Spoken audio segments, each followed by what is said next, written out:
to welcome all.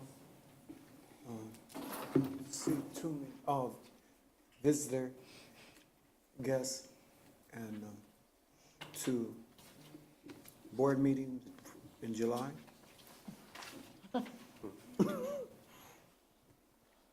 Going pretty fast. Don't have any comments from the public? No, sir. Can I get a motion to approve the consent agenda? So moved. Roll call, please. Mr. Kennedy? Yes. Mrs. Lynn? Yes. Mr. Edmond? Yes. Mrs. Guerrero-Numer? Yes. Mr. Bean? Yes. Mr. Coffey? Yes. Mrs. Stiff? Yes. There's no recognitions or awards, so we'll move right into the superintendent report. And that's past practice and pass the baton. Thank you, Mr. Edmond. So I do have some items for correspondence. So our first item, I would like to invite Elizabeth Hennessy to come up, and she has some information to share with the Board of Education. Good evening. Good Good evening. And I believe you have her information that she'll be referring to in front of you. Thank you. Thanks so much for having me tonight. So last month, Kyle Harding from Chapman & Cutler was here discussing the idea of the forward refunding bonds, issuing bonds now that are callable in January, so they will close 90 days before that call date in October. And this is a forward delivery bond, and the reason we're looking at that is because interest rates are going up, as you can see in our first graph.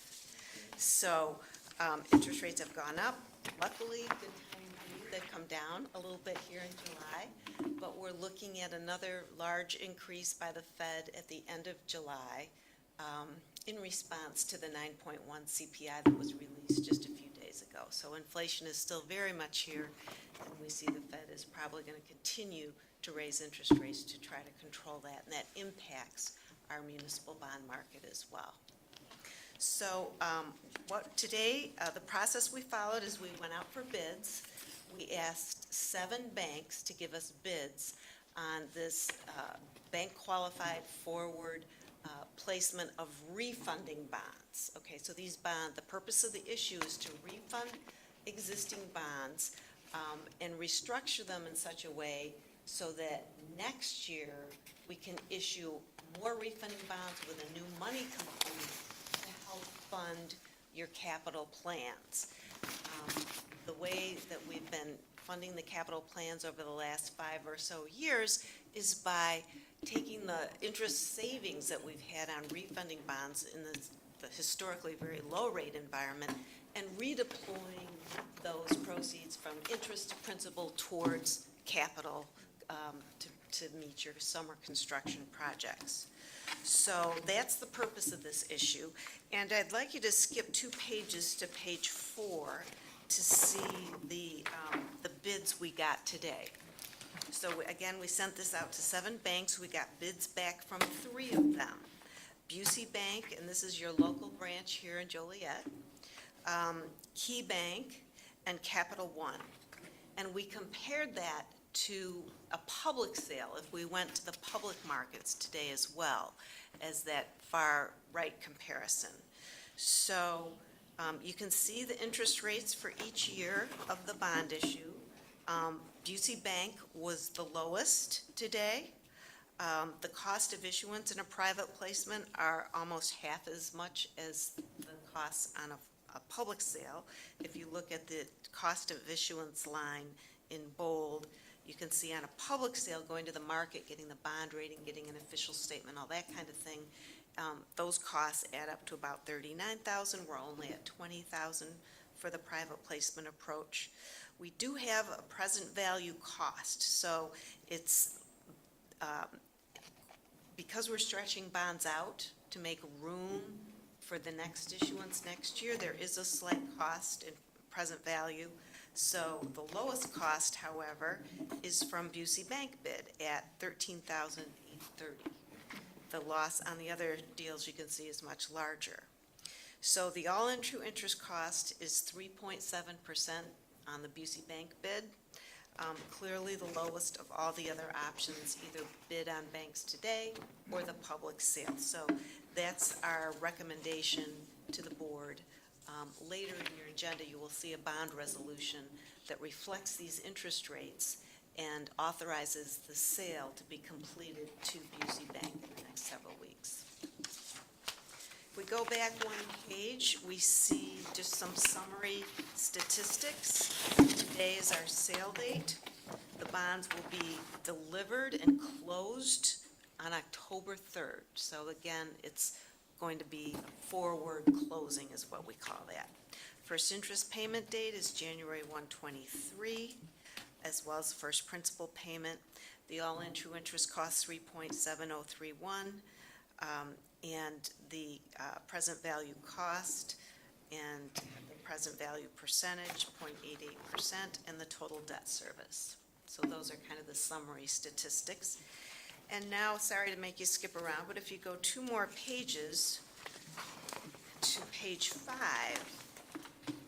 we see under the first light purple box, this refunding where we're stretching the bonds out 4 years or so.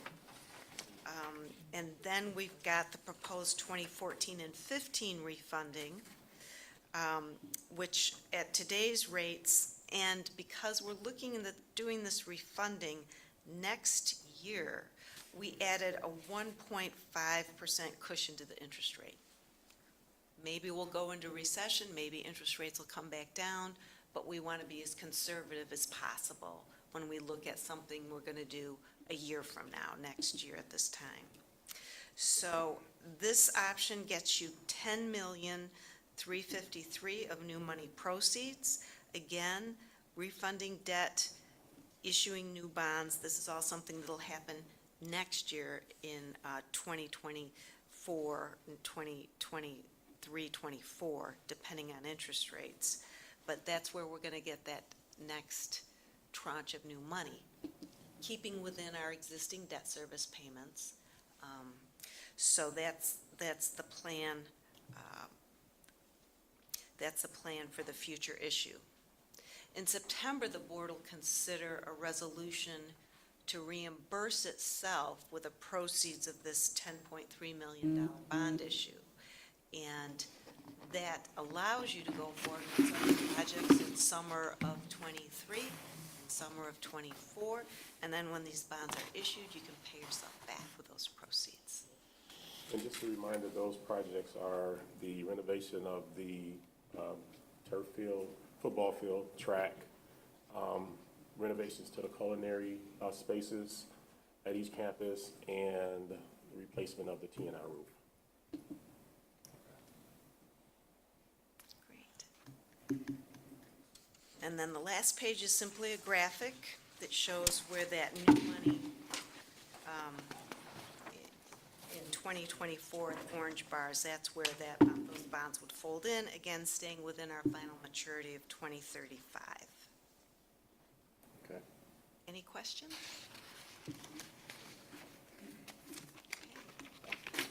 Thank you. Thank you. Thank you. Thank you. Thank you.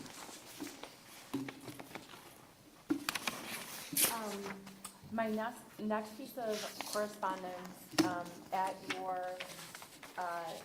desk, you have the Return to Learn plan.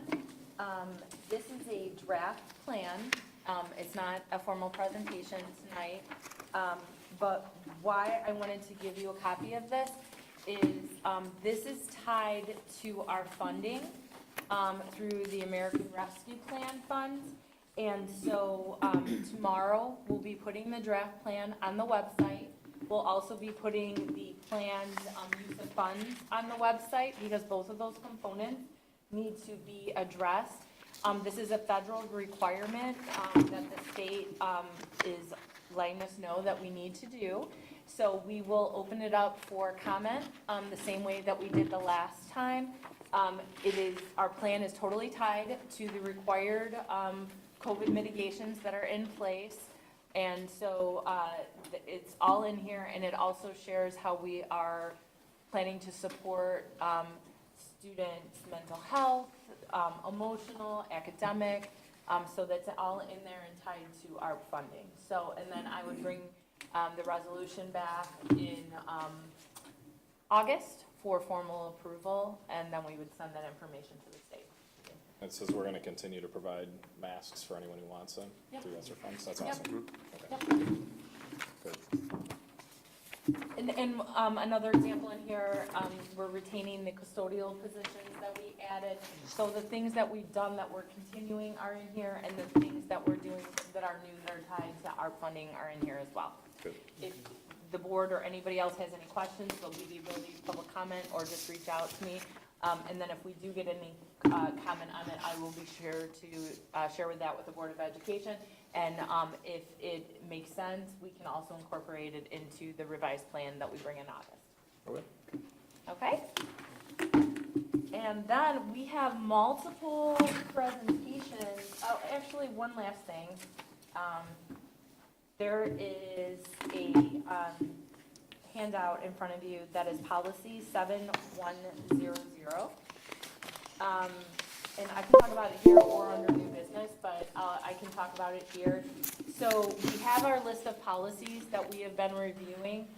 One of the things we talked about during strategic planning was, and this is one of our parameters, that we're going to look at policies through an equity lens to make sure that our policies are in the best place possible and equitable to our students and staff.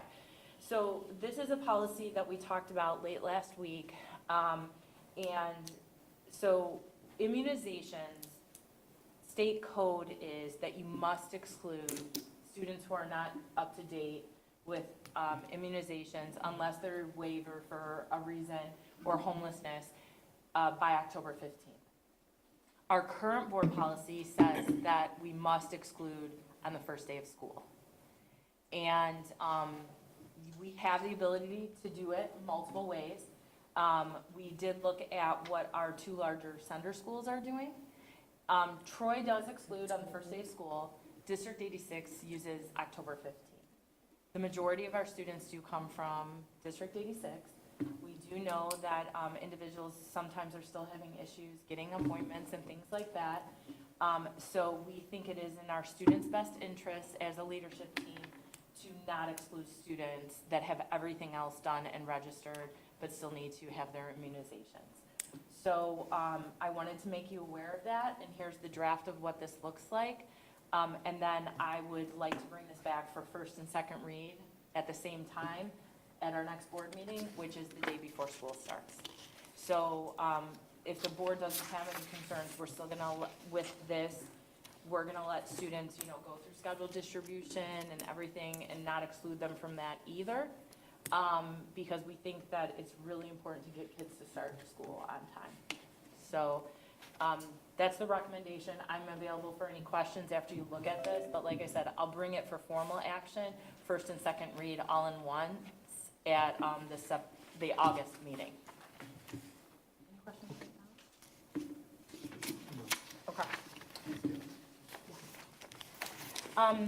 So our first presentation, and we have a lot of our administrative team here today, so thank you, team, for being here in July. I would say a lot of our presentations are really looking at our data for this year. And so where in the past July, we might not have had as many presentations, this is really where we're going in the future, because having this data and have the board be presented this data in July, we now use this data to set goals for the rest of the school year and to be aware of what we need to be paying attention to for the upcoming school year. So we have multiple presentations, and we'll break them up with questions in between. But our first presentation is a presentation of and response to bullying, intimidation, and harassment.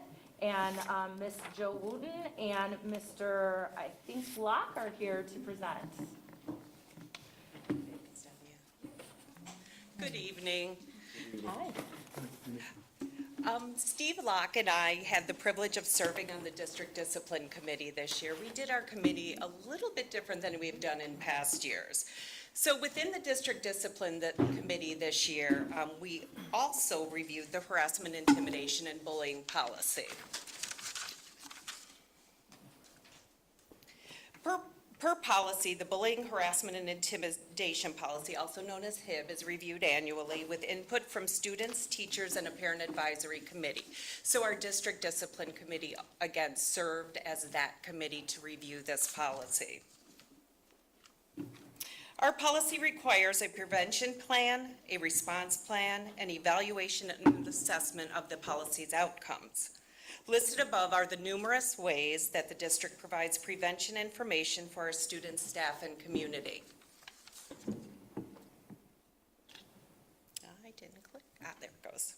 In addition to the prevention plan, we also collect data surrounding the following components, which are listed on the slide. This information is then used to prevent, educate, and support students within the learning environment, as well as to develop intervention plans as needed.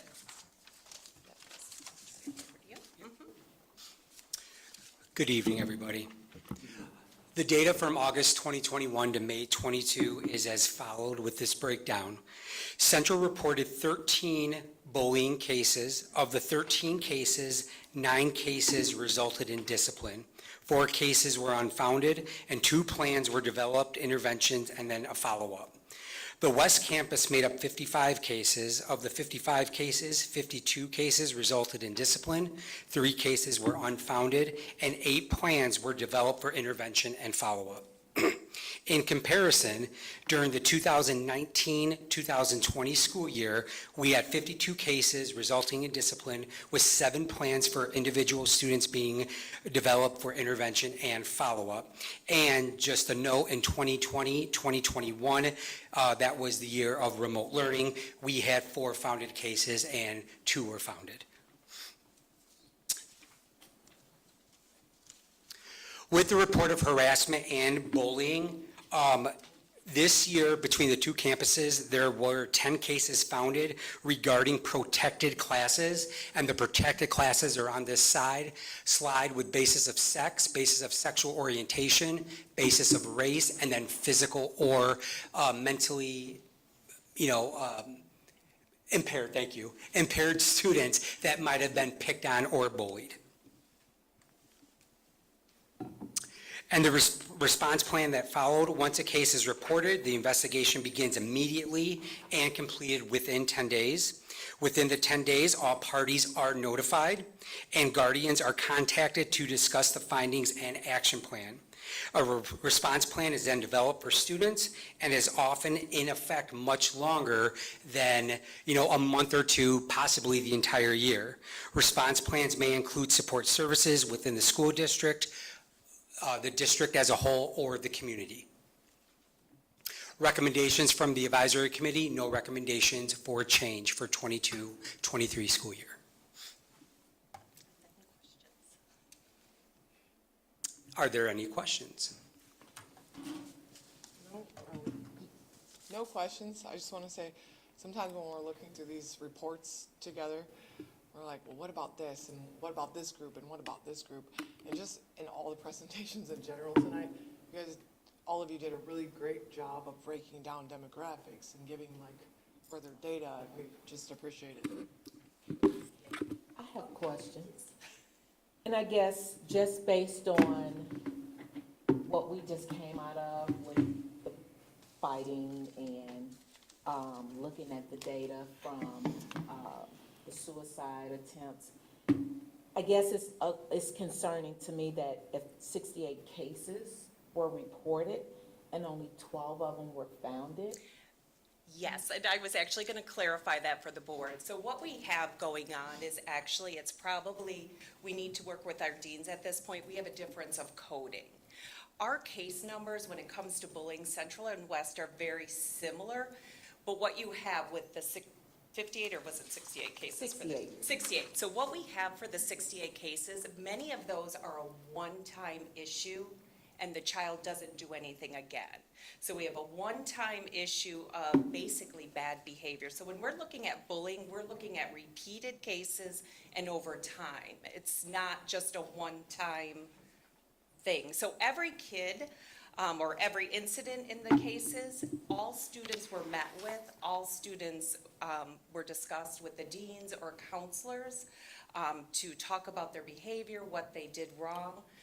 But some of those cases went into a fighting category versus the HIB category, if that makes sense to you. It does, and I guess, just going forward, I would like to see, like, how many cases were a one instance situation versus ongoing. The other thing I want to share with you as well, because Steve and I actually had this conversation as we were looking at all of the data. The other thing we want to look at moving forward is many of our threat assessment cases. What we're finding is, so that's the other thing we talked about breaking out for the next year, is actually when we look at our threat assessment cases, we're seeing students that are in suicide bucket, we're seeing students that are bullies, as, you know, we're seeing students with, you know, other playing issues. So what we'd like to do with this report next year is to pull all those pieces together to give you a complete picture of, this is one student, this is all he's done.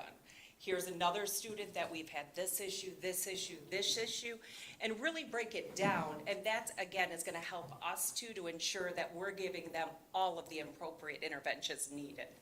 So we absolutely agree with you, Mrs. Stipp. Okay, because I'm like, wait, what? Yeah. Okay. I think I had one more question. I can't find it in my mess, but. I just had one quick question. How are most of the bullying cases reported? Is it parents, community, students, the deans? It's everything. Is It it- is across the board. We receive cases that come in through our bullying report line. Sometimes they're anonymous and we research them. They come from social media. Sometimes, you know, I think we. So, Mr. Bean, to answer your question, I think so most of them did come through either the student reporting it, somebody who witnessed the incident. They might report it as well on behalf of the student who is potentially allegedly getting bullied. But a bulk of the reporting has come, I would say probably about half, from the online apparatus that the kids can go on. So that is one point, Mrs. Stiff, I wanted to make. Although West did have 55 and Central only had 13 that were reported, one thing I want to make sure this year is making sure the Central kids know how to report it, just in case. And that's something I'm going to be talking to Mr. Randich about. And our teachers report quite a few too that they're seeing within classrooms and such. Yeah, we kind of talked about it in our meeting, just having what's working be known, right? Because obviously it's doing its job and focusing on that and sharing that with the other students. But that's what I was getting at, was the fact that if we knew what was working, if we could broadcast it. But thank you. Absolutely. Well, and it is nice, I mean, we're still in only the second year of our new student management system, but there are some things we're still working out with behavior, but with one of the things that's nice, and I'm sure our old system can do it too, but with the cross-checking, you can have a student be listed for an incident as a victim or the offender, so that way too, there's ways to cross-check, but we've talked about this, and this team has met a lot, where we have a lot of information we're housing. How do we cross-check it and make sure that information is easily accessible? And that's something we try to improve upon each year. Thank you very much. Thank you. Our next presentation also is an annual presentation, and it is the 2021-22 Suicide and Depression Awareness and Prevention presentation. And presenting with us tonight is one of our new administrators, Ms. Julie Edelman, as well as Mr. Randich, and they are both our PPS coordinators. Mr. Randich is at Central, and Ms. Edelman is at West. Hello, everybody. Hello.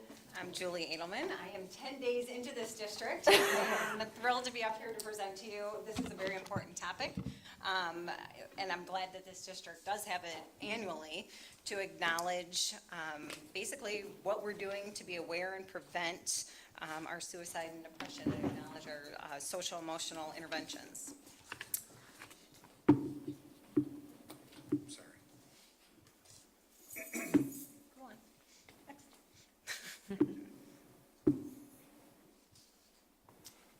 So this policy basically exists because we adopted it to be able to protect the health and safety of our students, as well to promote a healthy development among our students and understand the significance on our mental health can impact our educational environment. We provide safeguards against the threat of our students attempting suicide or showing risks of suicide, as well as provide resources for our students and our parents. So our committee consists of, you'll see at the end, we basically, at the very end of this, you'll see acknowledgement of the individual staff members. But just so you're aware that it does include 2 PPS coordinators, 3 social workers, 5 counselors, our director of alternative programming from both buildings. The point of that is to periodically make sure that we have check-ins to our personal accountability, making sure what resources we have, how we're utilizing them, how our current data is. So this isn't a one-time shot at the end of the year, we look at data, we're looking at it throughout the year. So making sure what we're doing and what safeguards we have in place, that they're working effectively, and if they're not, what can we do differently?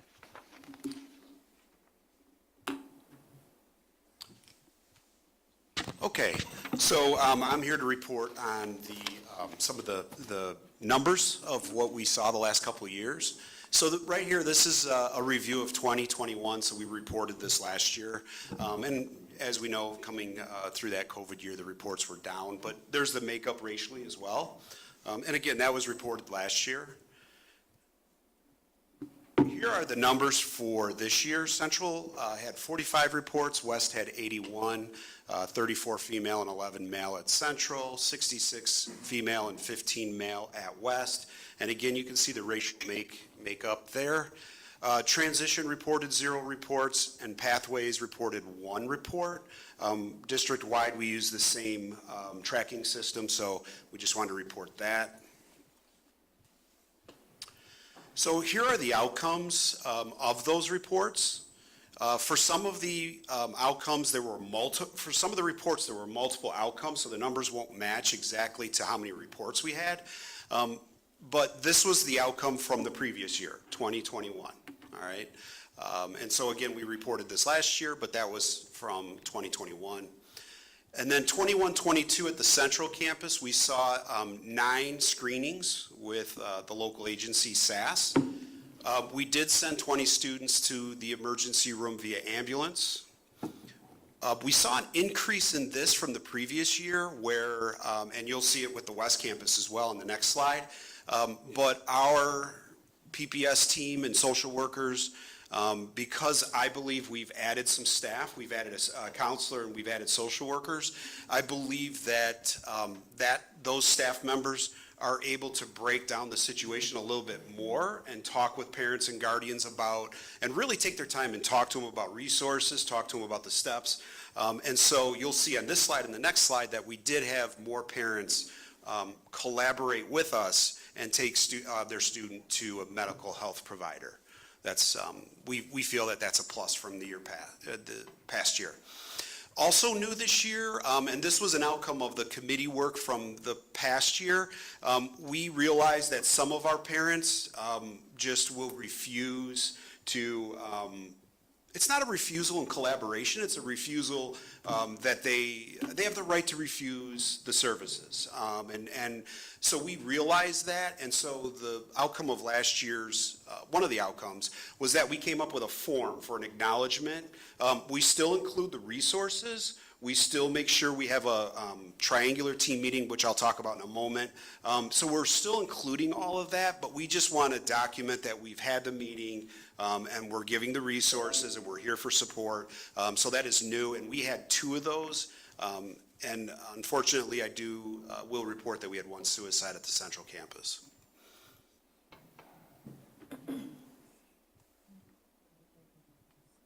Here are the West reports, okay?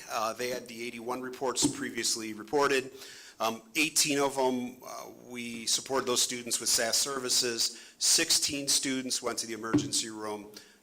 62, so that number is up from the year past. And again, the addition of some staff, we believe, in part, is the reason why that number is up. Three of those acknowledgements that I just talked about, and then Wes did have a suicide as well. Report from Pathways is one parent contact. This is probably very hard to see in here, but you can see it in your packet. It basically is a nice visual for you to be able to see over the course of the 6 years. That last bar does skyrocket, and there's a few variables there. You have to take in consideration how much face time we had with students over the last 3 years. So some will view that line as like an alarming rate. We are, we do mirror our community when it comes to across the nation. The need for mental health services are extremely high. We are also viewing that as we do have more social workers and counselors, being able to uncover some social emotional needs and having students get the assistance that they need. So in some ways, that is a celebration that we're uncovering some of those things, getting the resources out to our families, and identifying the needs of our students. So just to kind of see that, that's a visual, and it does break down what JR just kind of went over. So if you have any questions about that, I won't do any overkill with that, but you can kind of see a comparison over the last 6 years.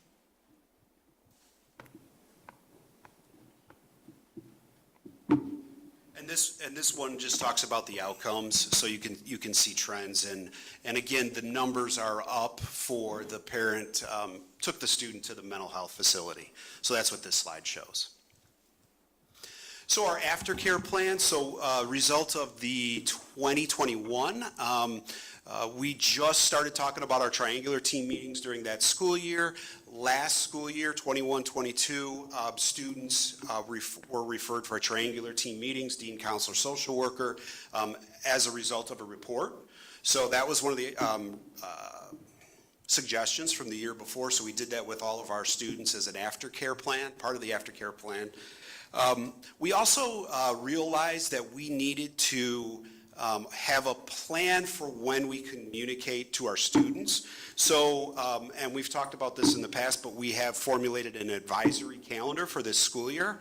And so for the week of September 26th, we are planning the Suicide Prevention Week. For the week of November 18th, community and mental health resources, and then another follow-up before Christmas time, winter break. Traditionally, we've seen some mental health issues at that time. So we're going to have a follow-up at that time. The advisory calendar is going to be different formats. It could be assemblies in the auditorium, for example. It could be just social workers may do videos that are pushed into advisory. So we're still working on some of those formats on how that calendar is going to be pushed out. And then also in January, so the last week of January and February, the first week of February, healthy coping strategies. So again, our social workers are going to lead those efforts following that calendar that we have planned. This is ongoing committee work, so we'll continue to take a look at this. We met 4 times as a group last year. The committee will continue to plan future educational opportunities for our students. Our resources are updated on our website. Parents call often to our PPS staff and social workers and don't realize that a lot of our resources are on the website. So we walk through parents, we talk through parents how to talk to our parents about how to use that website. We even copy the links and send them an email. Sometimes that's better. We just recently did that quite a few times this past week with a few situations we were dealing with summer school. So we keep that website updated, and it really is a really good resource. And we'll continue to talk trends and things like that, just to see what our next action items can be. Just to tap onto that, in regards to resources, something that is new this year. We've always worked with Will County Health Department, but they will be coming in. They also understand the impact it's made on our community adolescents, and they will be sending 2 counselors to our buildings 5 days a week. So we're not doing this in isolation as a building. We're working with our outside resources and continue to increase that. So we did want to highlight the individuals that have worked on this. I'm not on there, but I'll be joining that next year. But obviously they put a lot of work into this to make sure that there's a structure and it's a systematic approach on how we identify kids and get the services that they need. So definitely want to acknowledge the staff that have put a lot of effort into it.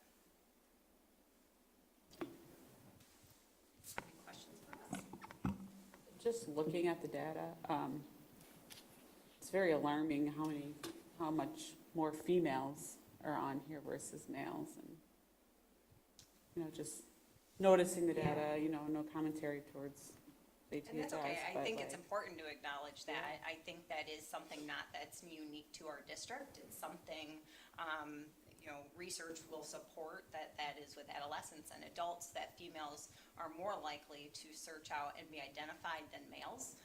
Although that's important to acknowledge and put more energy into trying to get the male population to feel comfortable to come forward and, acknowledge that, they're still having those thoughts, that we need to make sure we create a community to allow for that, for them to come forward.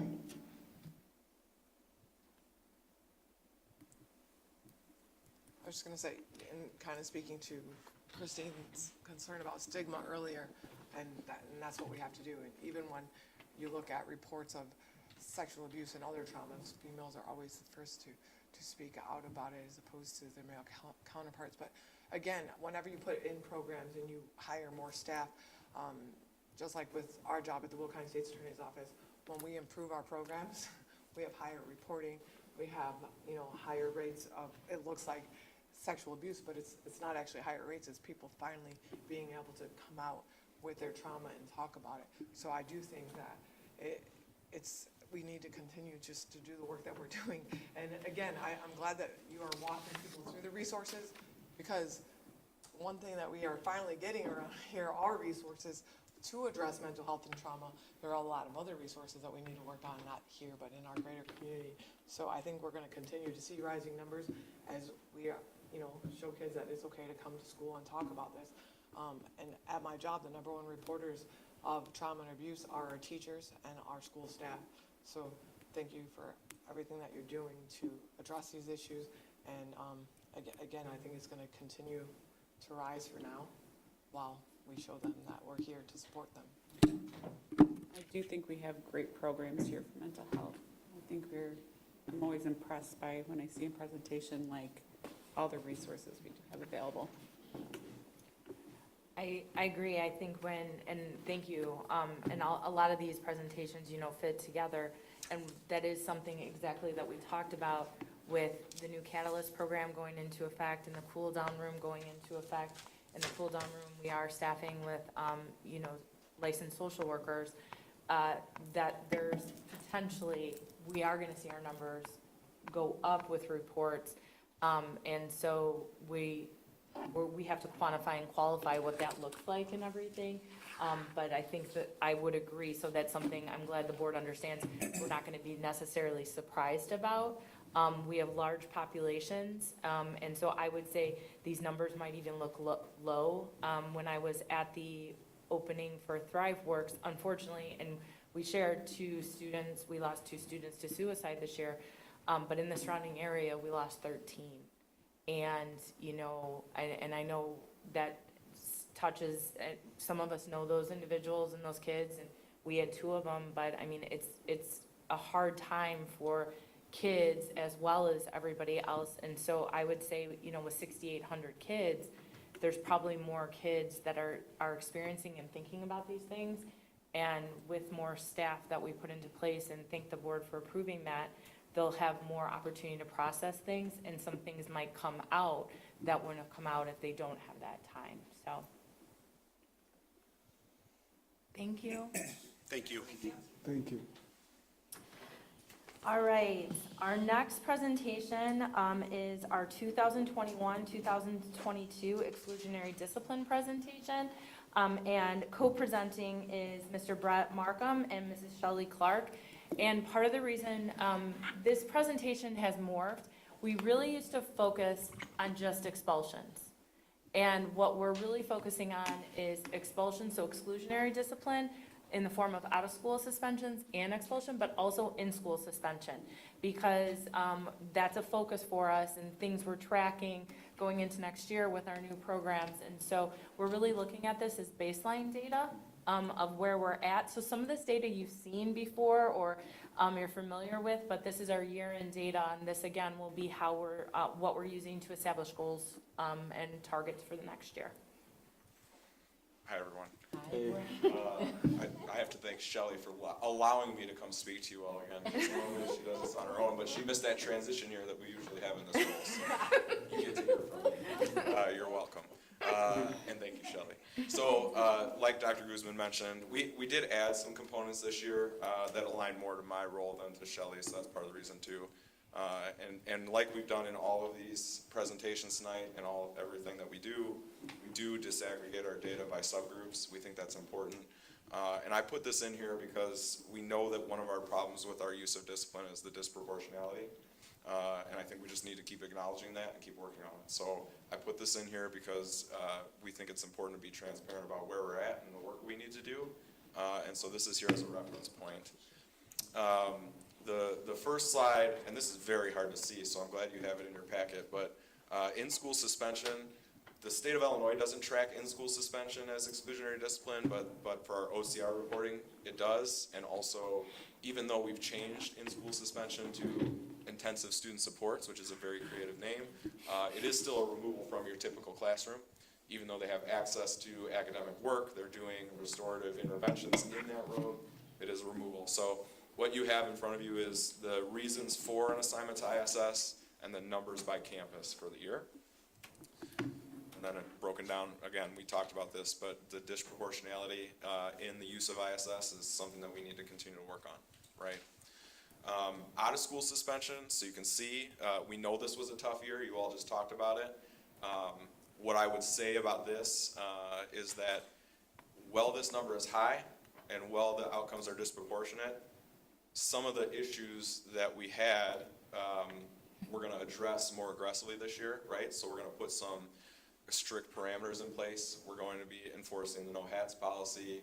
We're gonna be aggressive with how we support students who have an incident where disrespect to staff happens.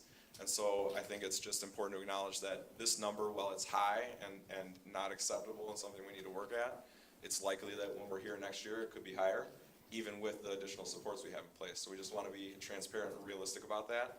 And I would say too, Brett, that'll be the same for potentially in-school suspensions. And then we'll probably add in detention data too. We've been meeting all summer, and the majority of the individuals out here have been meeting almost on a bi-weekly basis and coming up with procedures and guidelines for how we deal with things in a equitable fashion, clear expectations, but then logical consequences. And so while we're mindful in the long term, we do want to reduce exclusionary discipline and the use of ISS and different things like that. There has to be logical consequences. So these are interventions. We're trying to put things into these programs that will allow us to help students process their behavior and change their behavior. So the way that we're using our exclusionary discipline, both in-house, our ISS programs and Catalyst, look different, but it might mean that more kids are going into those. So that, I completely agree. So we just have to be aware of that as we go into next year.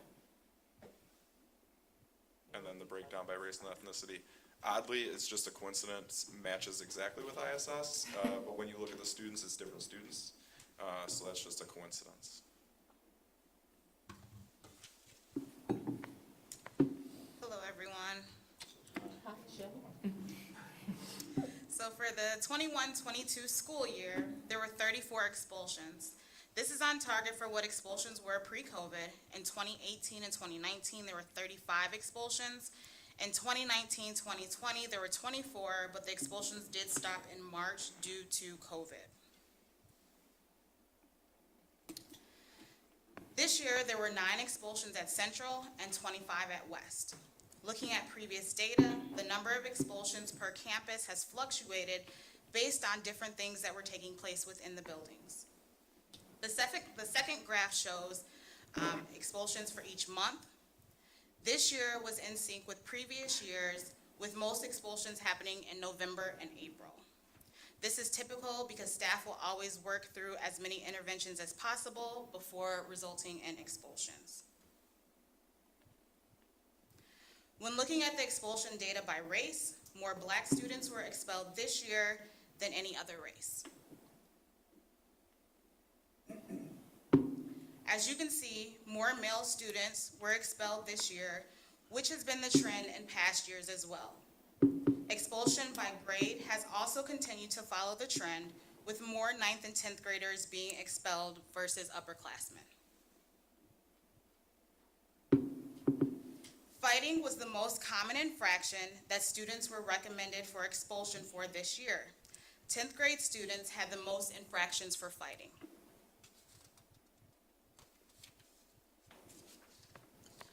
All students who were expelled were recommended to Lincoln unless their IEP indicated they needed an alternate placement to meet their needs. There have been students who have been dropped or withdrawn from Lincoln for very different reasons. At this time, the highest category is late expulsion unknown, and those are for students who were recommended at the end of the school year.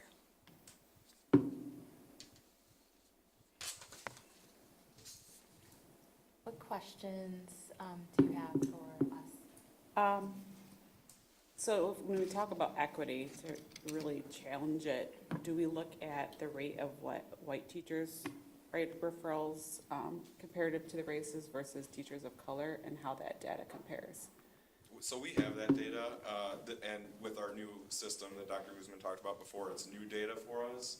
And so I think what we've talked about in those bi-weekly meetings at this point is that we need to be cautious about it, not use it as a weapon, but use it as an opportunity to engage with specific teachers in conversations. I would say more than the race of the teachers, a lot of times it's generational, or just, you know, the practices of the teachers.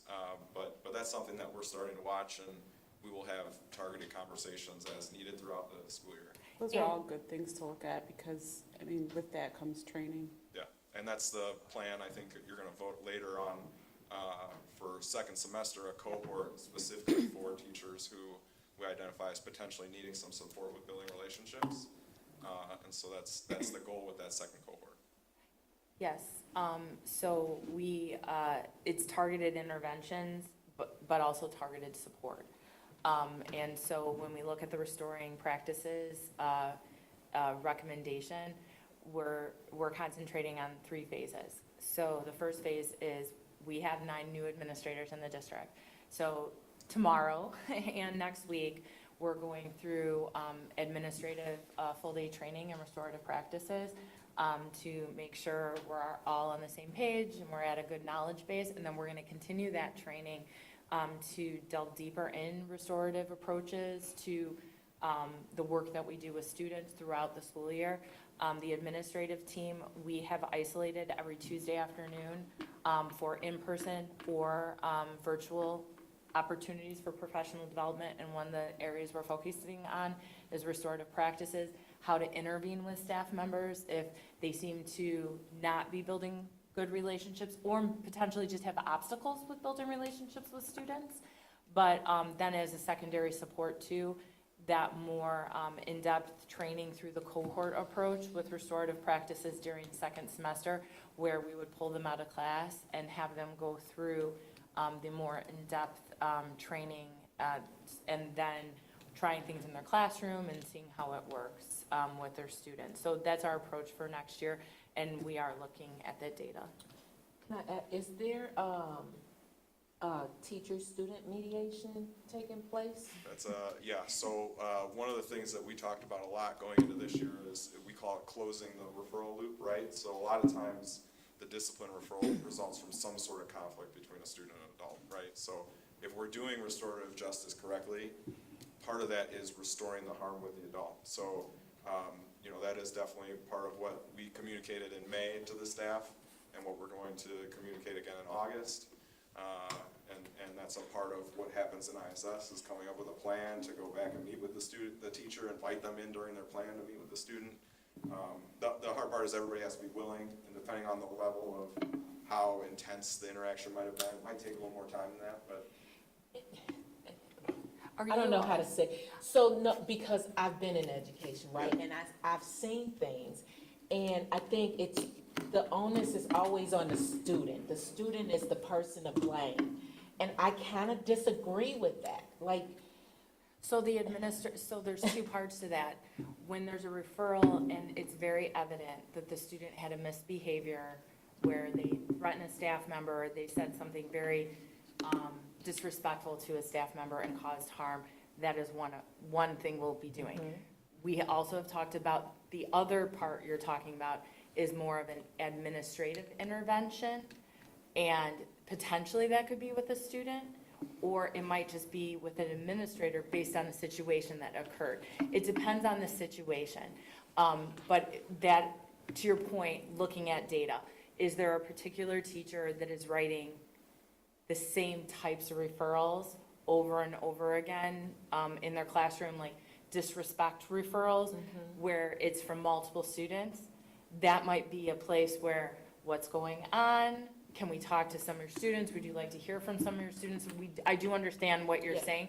That's where the administrative intervention more comes in, but we also have to close that the other way too. So really building relationships among our staff and students from both. Because yes, sometimes what a staff member does can prompt bad behavior in a student, and that we would also intervene on. And we've been talking about that. I guess I brought up race because what one teacher might see as disrespect might be more of a, like, I see like things and I think it's funny because I understand where the kid is coming from, or another teacher who may not understand a kid, their background, their demographics, don't think it's funny and see it as disrespect. And so I guess that I do think race should play a part on it. And then are those disrespect referrals all the same race? Are they not? And if it is, then that's something that needs to be like addressed. Like race, it shouldn't be something we avoid. It should be something that we are looking at.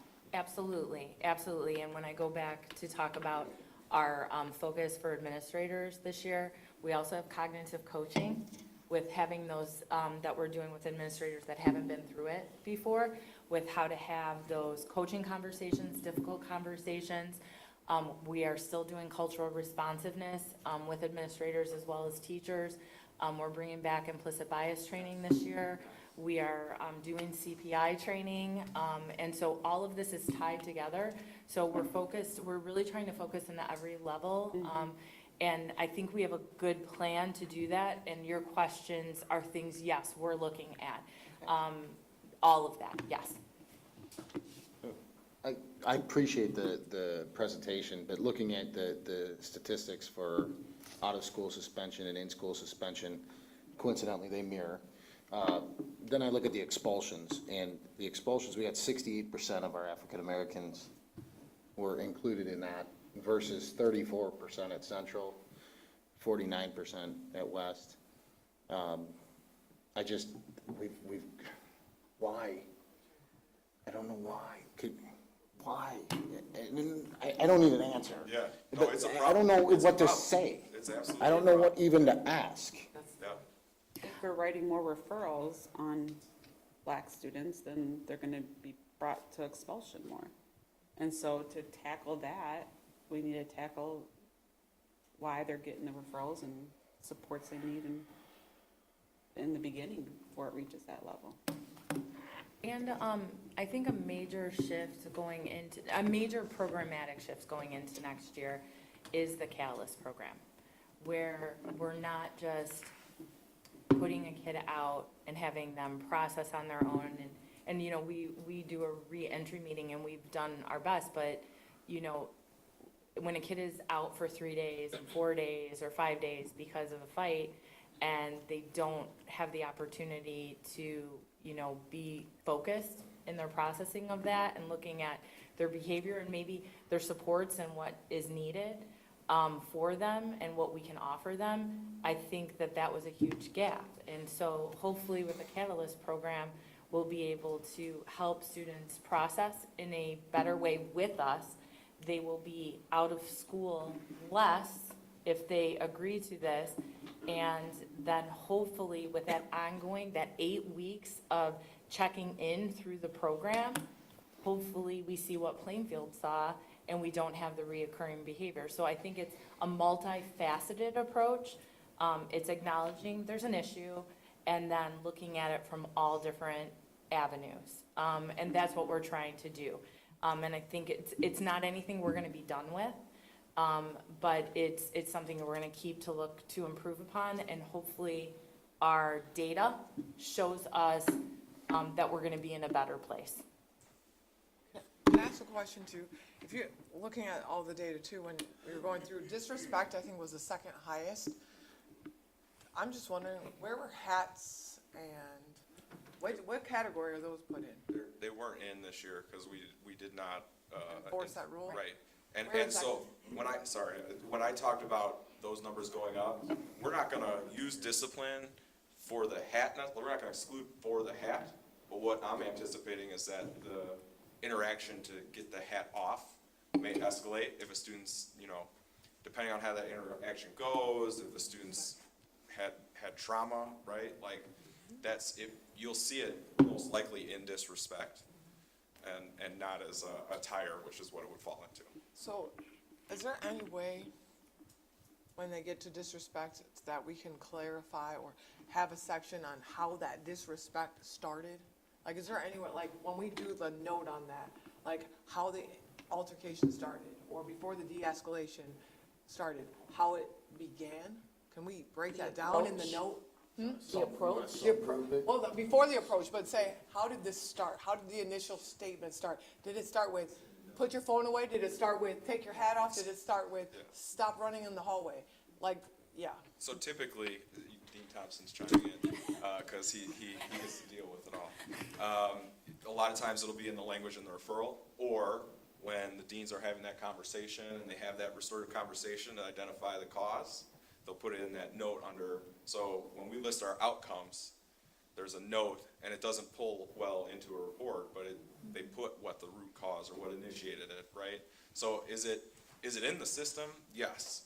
But when you have that number of disrespect referrals to disaggregate it on what the cause was or who escalated is very challenging because it's a narrative, right? It's not. And I get that, so what I'm asking is, kind of like with the, social work, or does, we have an approach like the way we write a note, is we put like the root cause, this is how it started, this is what happened next, like we break it, just kind of like an incident report. And you started that way, and I feel like that might help us. To go on what Brett's saying, that you can't really do that because, and this is just coming from an educator, like, there's a difference between me saying, take your hat off, versus, hey, bud, No, and I get that. You know what I mean? So to say like the hat was the root cause, where if you look at it in that perspective, it's not the root cause, it's how the approach was. It's all about the approach, 100%. But it'd be hard to quantify that in a referral. So we do actually have it's hard to concentrate everything all at once.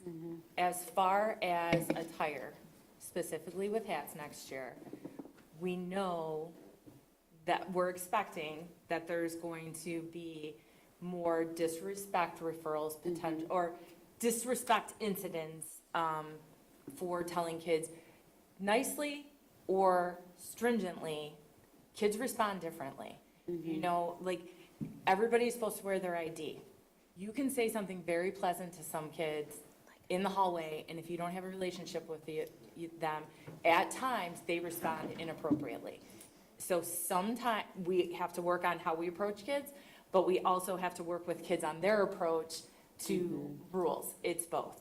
So we are going to track through tickets, correct? We met with our deans, and we talked about things like attire, because we think that's probably going to be something that we want to focus, or that we not want to, that we're going to focus on next year. Disrespect in hallways, what that means when kids don't comply to a rule, like an ID that's a safety and security issue too. And so we are going to track these, and we are going to look at them. And we do understand delving deeper into what does disrespect mean, and we've had lots of conversations about that within the classroom and within the hallway. What we're also going to start with is educating our students on what is acceptable and what's not acceptable. And I'm not going to share my normal example that I share that's inappropriate, because, you know, we are being streamed. But like, there's certain things that are unacceptable to say to someone else. And we're not gonna accept that as appropriate behavior. And so we'll track that, we'll work with the student. But those are the things we're looking at doing next year. So we're gonna use tickets in the hallway, and then we'll use referrals in the classroom if students don't comply. So we have a plan, we're gonna make sure everything's in our administrative procedure. We're gonna share it with students, staff, families, get information out, make sure that people have the information, and then we'll deal with the behaviors. And then that's where also the CPI training with de-escalating will come in. With our staff, we think we can probably train between 300 and 400 staff members next year. So that's sort of our tiered approach to this, if that helps. What did I miss from your discussions, or what did I get I wrong? would just say that, in terms of, so I agree that some of our categories are vague, right? Disrespect is vague and could mean a lot of different things to a lot of people. Unauthorized is vague, and when you read the policy in 7190, like, it could be anything from you're in the hallway after 5 minutes to you open the door and let somebody in who's not supposed to be there, right? So I think that we started to talk about this in the discipline committee this year, is looking at those and maybe working on making those more clear and easier to understand, and possibly tiering them, right? But everything at once gets challenging, so that's, we put that on the back burner, but that's something that we talked about and that we want to get back to, and hopefully we have the support of you all in the community to do that. So I guess one of my questions then would be, you know, there's a huge number like of unauthorized present, 432 at Central, 200 some at West. I would assume too it's more at Central because popping doors is more of a thing there, just based on the community, the access to community, right? There's a lot of stores and restaurants that are close by that you kids can walk out and go and then pop a door. It's twofold. It's how we also coded this year with tardies. So that's part of it this year. We said anything over 5 minutes is unauthorized. So again, we have a very specific tardy plan going into next year too that should address that, and we are gonna use unauthorized for unauthorized. You're not where you're supposed to be, you're popping doors, the safety and security risk. Not that it's okay for kids to be going around the building, but with our tardy plan, we're hoping we have less of that, but we think that was twofold. Yeah, well, and being 6 minutes late versus opening a door to somebody Correct. is a wildly different thing. Yes. It's a huge safety risk, opening a door. And I guess the other question that I have based on the data is the 9th and 10th grade being such a high portion of our expulsions. Like, we've talked about this in the past with we do meetings for math and English and all sorts of stuff with our sender schools. Are we able to do that with our sender schools in terms of discipline? Because it seems like some of them are struggling with the transition, obviously. Yeah, so. And that's not new, that's not just like, oh, because COVID and they're coming, but like, looking at the data, that's historical, that our 9th and 10th graders struggle. That's a layered question. So I think part of the reason the data is higher in 9th and 10th grade, number one, is because the expulsions are higher in 9th and 10th grade, and then our re-enrollment rate, once a student's expelled is low. You know, we know what our graduation rate is, that's another factor. And our alignment with the center schools is something that we're always focused on, right?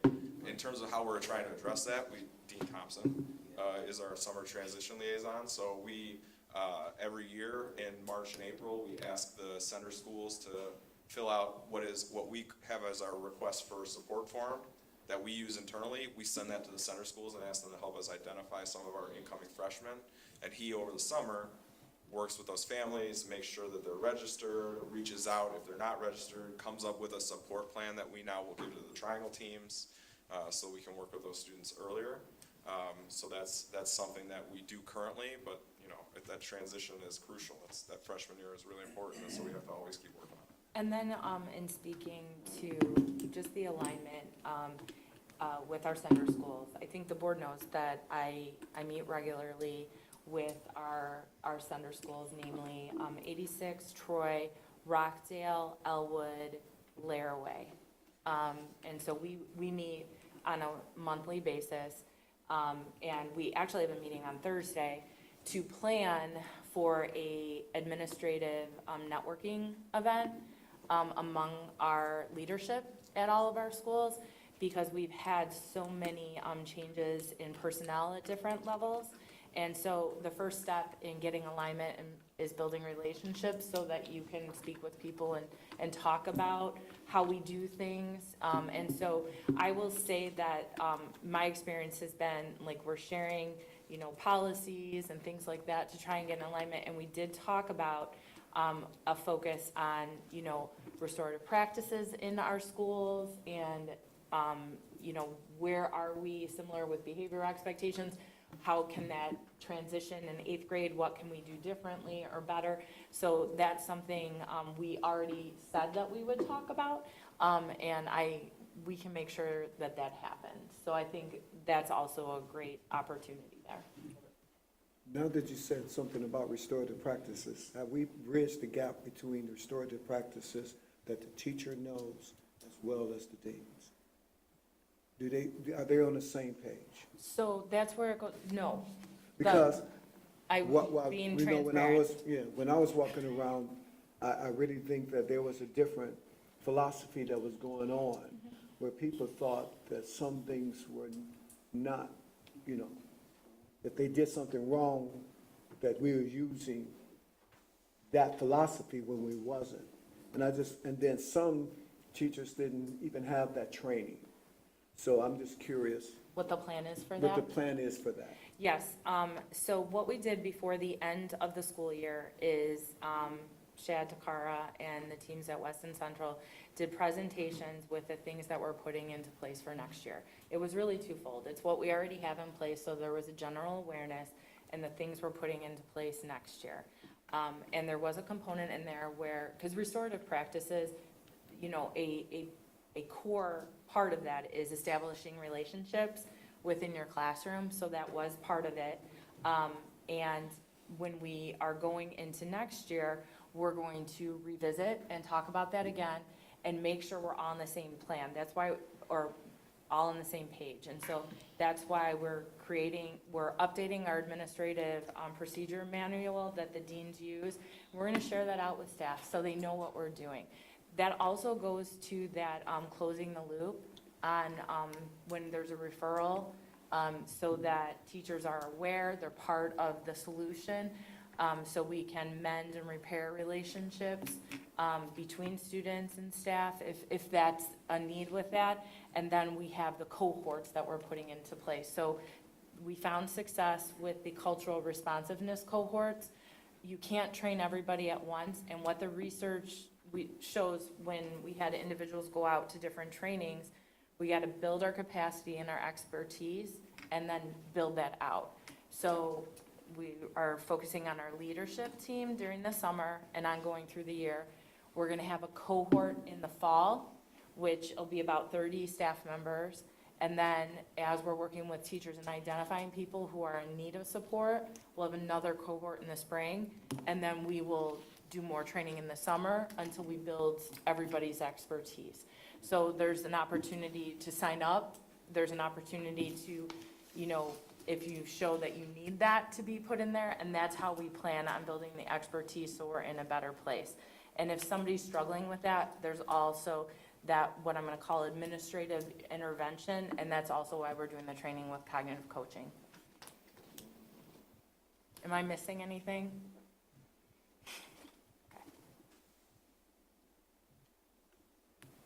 Any other questions? The reason why I was bringing that up is because in the community, people was getting that terminology mixed up. Yeah. They was thinking we was getting away with things, and they said, this restorative practices is not working. And they didn't even understand what that meant. So I was out there trying to explain to them what is restorative practices. We're not letting kids get away with things. When we're talking about restoring, we're talking about when they're coming back. And I just want to make sure that somehow that narrative, that language is put out more forcefully, so our community is not mixed up with what we are trying to accomplish. Because I think we're doing a great job, but sometimes we're missing in the communication. That makes a lot of sense. I think the part that was missing or being misconstrued is that consequences aren't a part of a restorative system. Correct. And part of that was that there was not an awareness of what was happening because of the situation, and then not understanding that we've changed our approach to consequences in some issues. Like, they're logical. Like, we don't want to just put every kid out for every reason. Like, maybe it's a group, maybe it's mediation. But logical consequences. And the more severe the infraction, the more severe the consequences. And so I would completely agree with you, Mr. Edmond, and part of what we plan to do, that's that setting the expectations and being very clear as, you know, if you engage in this type of behavior, if you pop doors, if you do this, these are gonna result in this because this is a safety and security risk. And I think our meetings, and from what I hear, the meetings with the deans, I think we're getting on the same page with everyone, and we will work to make sure our staff are understanding what we're doing as well. I think that's a really good point. Thank you. Thank you. Thank you. And so Shelley is here to present problem-solving circles, and we've already acknowledged that Mr. Thompson, Dean Thompson's in the room. He's here to answer questions and for emotional support.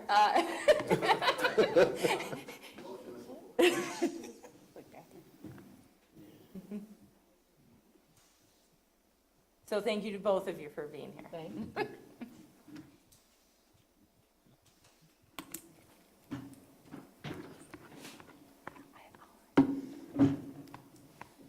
So I'll be discussing our problem-solving circles program, which directly connects to the district strategic plan. For reference, here is our mission and diversity statement. The work that Dean Thompson and our volunteers do directly relates to this statement. I pulled out beliefs and objectives and parameters from the strategic plan that apply directly to this program.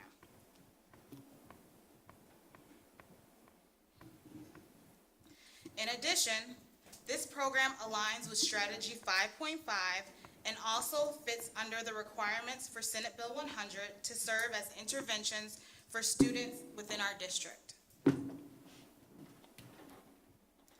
Problem-solving circles was our first restorative intervention that we offered.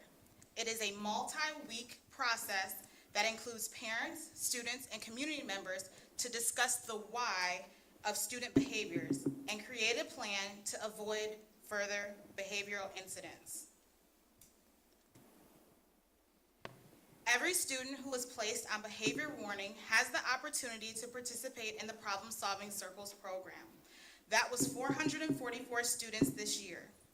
247 of those students returned all required paperwork to begin the process. Of that 247 students who completed the paperwork, 199 began the program, and 32 are scheduled to begin in the fall due to scheduling conflicts. This slide shows the outcomes of the 199 families who submitted the paperwork and scheduled meetings. This is typical of what the trend has been in the past. This slide shows the demographic makeup of the 167 families that have already completed the program. These numbers are in alignment with the exclusionary discipline report.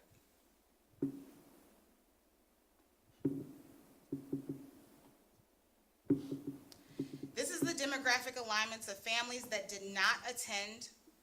This also is alignment with the data from the last slides. This slide illustrates the importance of the program. It shows how the program helps students achieve their high school diploma on time despite behavioral setbacks. As one can see, we are entering our 10th year of the Problem-Solving Circles program, and we continue to see successful outcomes for students who participate. The community plays an extremely important role in this program. Without their dedication and Dean Thompson's work, we would not be able to offer this program to our students. I have a question. When you say successful, what does that mean? Like, are they not, they don't have another action? How is that measured? So are you referring to the senior slide? Or the graduating on time? You say it had a 72% success rate. So what does that mean? So that means they, and jump in if you want, Dean Thompson, but I know you don't, so that means they completed the program. So they made it through their 4 sessions successfully. We got to the root cause. We created a plan that is then communicated with the dean to avoid future incidents. Doesn't mean that there aren't other behavior referrals or anything like that, but they weren't placed back on behavior warning. Because when they complete problem-solving circles, behavior warnings removed, right? So they've made it through the process, their family participated with them or a trusted adult, and then they're not put back on behavior warning. And also along with that, it gives us more of a microscope to put in place different supports and interventions that may have been omitted during the trying periods. If they get put on the behavior plan, is that because of like a serious offense or? Yes. Okay, so the success rate is measured by they don't have any other serious offenses then? Okay. I have a question. You've got 247 of 444 started, so 44% didn't fill out the paperwork. Is this process, paperwork process, an intensive, big thing, or are we just, some people just being lazy and choosing not to do it altogether? So there's that's a lot involved in it, right? And jump in, so you want to. But so I think first step is that you have to acknowledge wrongdoing, right? In order to participate, you have to get parent consent. A parent has to agree to attend, or a trusted adult has to agree to attend with you. And then there is an essay component that sometimes students don't get through because that drives them that first meeting where they go through the incident that caused the behavior warning. And sometimes that is an obstacle for some kids. So we've made it becoming more restorative. That's still an important component. We want them to take ownership, but we're not looking for a 4th-year college patient. They answer 3 questions, and we're very lenient with that. And so that's not much to ask for the students to participate. Essay is a generous term. So it's sometimes Do you know how many aren't filled out because of the essay part of it? it's so all of what that 44% gap didn't return some component of the paperwork. We don't really track why they don't return the paperwork. But Yeah, we do. sometimes it depends on the dean. Just not at this particular point. That Right. doesn't take place. I usually start that process because I'm putting things together in August. So August, I will contact all 48 of those students and their parents again, and to find out why they didn't participate. And then that information will be tacked on to our next report. You're talking about the behavior warning students? Yes. Okay. So you essentially give them 2 shots at it then? Like, cause you recontact them, would they have an opportunity? They have been placed back on expulsion board. Okay, so they would have that opportunity to then oh, that's awesome. I've seen your emails, you send lots of reminders. Persistent. You gotta do it. I would say another, like with that paperwork component, with the addition of Catalyst, problem-solving circles will be a component of Catalyst, right? So we're adding the Catalyst program in lieu of a suspension. Students will still be placed on behavior warning due to the severity of the offense and be offered problem-solving circles. And part of being in Catalyst, they'll do that paperwork in Catalyst, right? So what we should see is that every student who goes through Catalyst this year also goes through problem-solving circles. So that's a step that we're taking to try to close that gap a little bit, and like everything else, we just gotta keep working and trying to better support our students and our families. Thank you. Well, Shelley, I think you're still up here, right? So this is our 2021-2022 And we did try and put these in order, so this is our Lincoln School report. And as you saw, I think it was all 34 students were offered Lincoln School in lieu of suspension or expulsion if they weren't a special education student. Yes. So there are two programs that we partner with Lincoln School. These programs are the RSSP, which include expulsions and multiple suspensions, and then our TAOP program. The TAOP program is for students who have chronic truancy. I will first discuss the RSSP program for expulsion. This school year, 34 students were recommended for expulsion. This data is the same data that was just discussed in the previous presentations. This is the demographic data for the expulsion, which was already also covered in the previous presentation.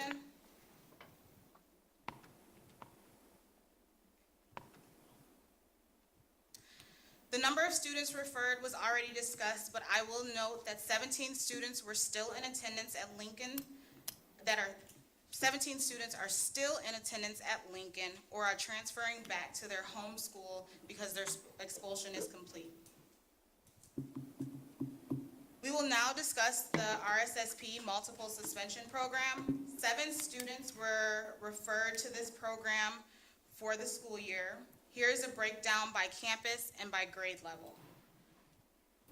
I also want to point out that this is the first year we utilize this program as a additional intervention because we were looking for another opportunity for students instead of just going to expulsion. This is the breakdown of students by racial ethnicity.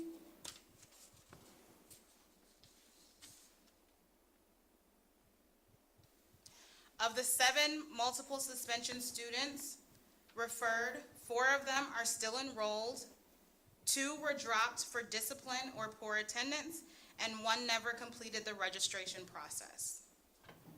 It's also important to note for this program, which is different than the in lieu of expulsion, if a student gets dropped for Lincoln or they don't follow through, they're then officially expelled and they have an expulsion on their record. With this program, it can't be administrative placement. It has to be an agreement with the parent to place them. If they get dropped from Lincoln, that means that they revert to being our student and they return to campus. And we don't have control over that. If they, like I said, some people just don't follow through, and that's also how TAOP works too. And so if they decide not to follow through or they're not meeting the expectations set by Lincoln and they're dropped, they revert back to Central West pathways, wherever their homeschool is. Next, we will discuss the TAOP program. 61 students attended Lincoln due to attendance issues. From Central, there were 45 students, and from West, there were 16 students. If you look at the handout that was given to you with the corrected data information, you can see the outcomes for students that were referred to the TAOP program. Students who were referred to the TAOP face numerous challenges to school success. So this is a process that we are always trying to improve and collaborate with the staff at Lincoln School. This slide shows the demographic data of students within the program.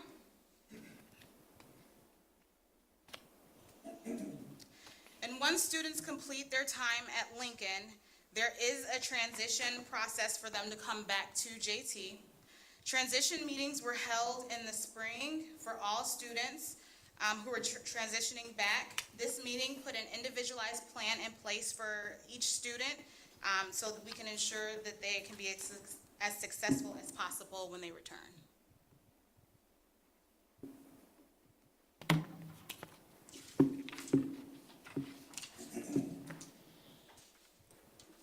Any questions? Some of the difficulties I just want to share with TAOP this year is that there was more of a need and a request for TAOP from all the surrounding districts. So one issue that we faced this year was students got dropped more rapidly from the TAP program than they had previously. And when you're talking about students who have school avoidance and don't go to school, sometimes that intervention takes more time. And that wasn't possible because there was a wait list for TAP from all the surrounding schools. And at one point this year, I don't remember when it was, but there was no more students being accepted at all.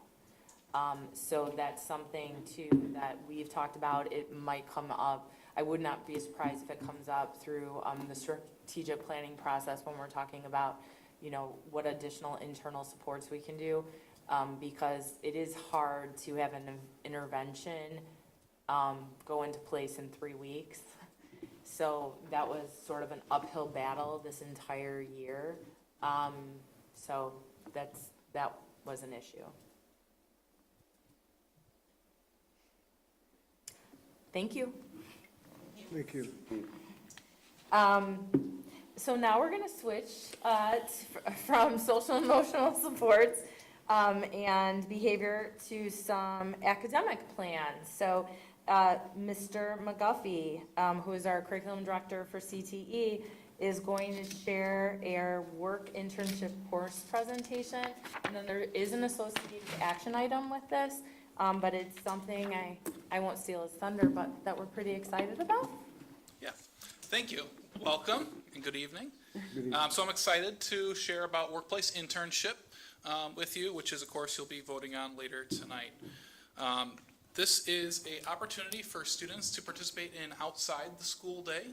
The workplace internship course is for students to receive to receive 1 quarter credit for up 60 hours of workplace experience, and they could receive up to a half a credit for 120 hours of workplace experience over the course of 2 semesters. Students who are enrolled in this program would apply through some of the internship opportunities that the school sets up with some of our community partners. Students can also come forward if they have a connection with an internship that aligns with their program or their career plan. Through this program, students will work with their career or their employer supervisor to set goals for their workplace experience, and they will then measure those goals throughout the course at the midpoint and at the end as they exit. So that is sort of the nuts and the bolts of the course, and you can see the course description kind of spelled out there. Though JT has maintained a strong connection with our workplace partners to make sure that our students have relevant workplace experience throughout their high school career, some of those current existing opportunities include job shadowing, summer internships, after school internships, career guest speakers, etc. The state has really pushed forward and stressed the importance of workplace experience within the school day. And so up here you can see you've sort of highlighted 2 initiatives that aren't necessarily new today, but 2 initiatives that the state has pushed forward on through ESSA relating to workplace experience for students. So the first one here is our college and career readiness indicators, which shows up on our school report card. So the college and career readiness indicators asks for us to look for students that can fall into one of 2 categories. That would be our distinguished scholar, or students that fall into the college and career ready, or college and career scholar. Either category, students in those must meet 3 of the 9 career readiness indicators that you're seeing sort of blown up on the screen there. And just sort of anecdotally, you can see that arrow pointing towards a couple of those initiatives where the state is really stressing the importance of schools measuring students' work experience within the school day.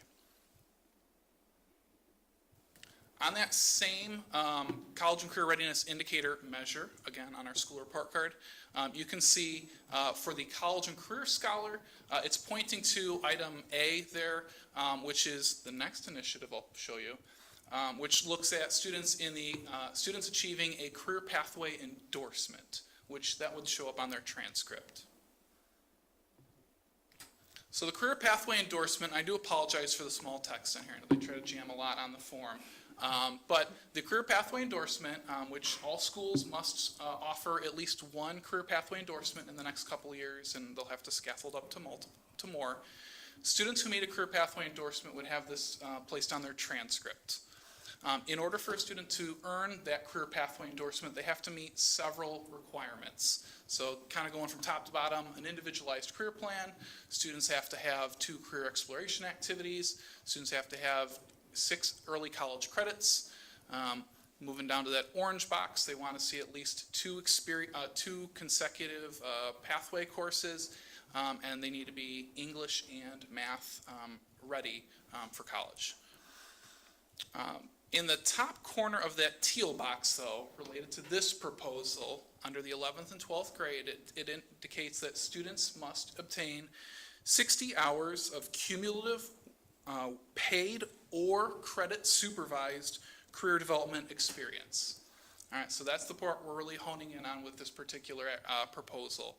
So students have to receive those 60 hours, again, either paid or with credit. Since we have those internships in place and we'll continue to build them, although we will advocate that all of our students are paid through their internship experiences, I think that's a very important part of the internship. We can't guarantee every internship opportunity would come with pay, and so that to make sure that students can still meet that pathway endorsement, we want to make sure that students did earn credit for that experience. So that is the proposal. If you have any questions, I'd love to answer any of them for you.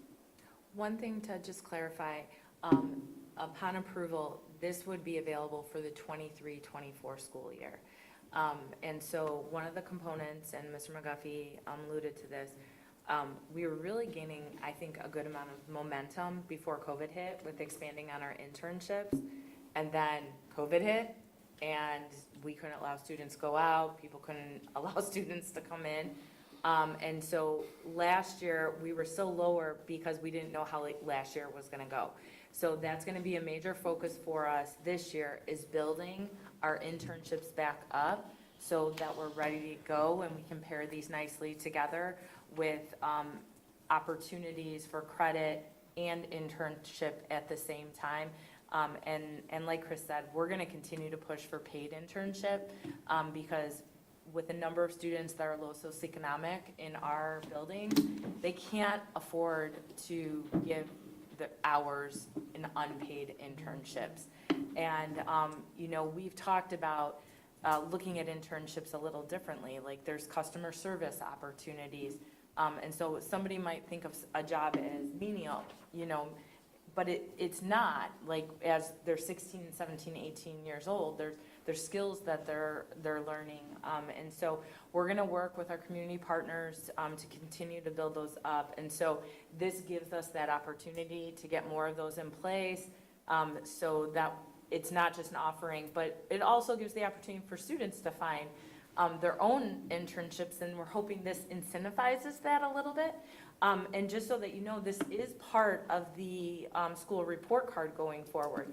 This year, we're collecting data, but it's not going to be published as part of the report card, is our understanding. But in the future, it will be. And these indicators are all student self-reported. So unless they tell us the information, we won't have things to report.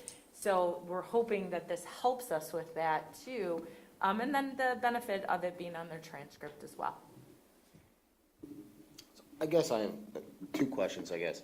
This particular program would have to, the internship would have to be aligned to their career goal for them to participate in this. Correct. Yep. So that leads me to my second question. Do we still offer, 25 years ago, it was called Work Program, and I could go get a job.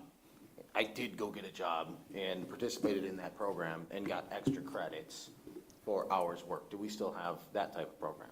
I think a lot of districts will call it co-op, where students can work during the school day, get credit, they're paired with a staff member who then goes and visits their site. That's a lot more intensive than what we're proposing right here.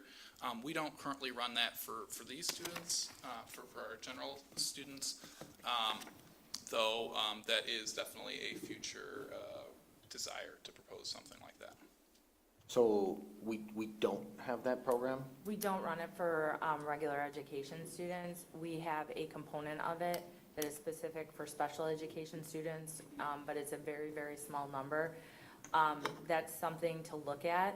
It's very, very FTE heavy, the way you have to currently run a co-op program. So we would have to re-envision it because, or else that FTE would have to come from someplace else.